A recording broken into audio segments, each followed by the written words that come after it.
നീതിമാന്മാര് ഭൂമി കൈവശമാക്കും, അതിൽ നിത്യം വസിക്കുകയും ചെയ്യും. നീതിമാന്റെ അധരങ്ങൾ ജ്ഞാനം സംസാരിക്കുന്നു, അവന്റെ നാവിൽ നിന്നു നീതി ഉതിരുന്നു.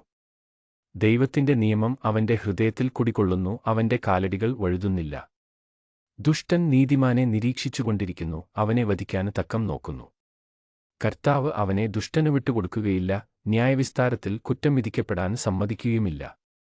കർത്താവിനെ കാത്തിരിക്കുക, അവിടുത്തെ മാർഗ്ഗത്തിൽ ചരിക്കുക, ഭൂമി അവകാശമായിട്ടെന്ന് അവിടുന്ന് നിന്നെ ആദരിക്കും, ദുഷ്ടരുടെ നാശം നീ കാണും. ദുഷ്ടൻ പ്രബലനാകുന്നതും ലെബനോനിലെ ദേവദാരുപോലെ ഉയർന്നു നിൽക്കുന്നതും ഞാൻ കണ്ടിട്ടുണ്ട്.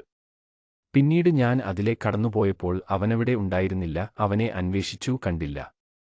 നിഷ്കളങ്കനെ ശ്രദ്ധിക്കുക, സത്യസന്ധനെ സൂക്ഷിച്ചു നോക്കുക, എന്തെന്നാൽ സമാധാനകാംക്ഷിക്കു സന്തതിപരമ്പരയുണ്ടാകും. അതിക്രമികൾ ഒന്നാകെ നശിപ്പിക്കപ്പെടും, ദുഷ്ടർക്കു സന്തതി അറ്റുപോകും.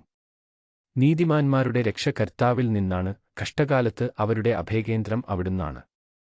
കർത്താവ് അവരെ സഹായിക്കുകയും വിമോചിപ്പിക്കുകയും ചെയ്യുന്നു, അവിടുന്ന് അവരെ ദുഷ്ടരിൽ നിന്നു മോചിപ്പിക്കുകയും രക്ഷിക്കുകയും ചെയ്യും. കർത്താവിലാണ് അവർ അഭയം തേടിയത്.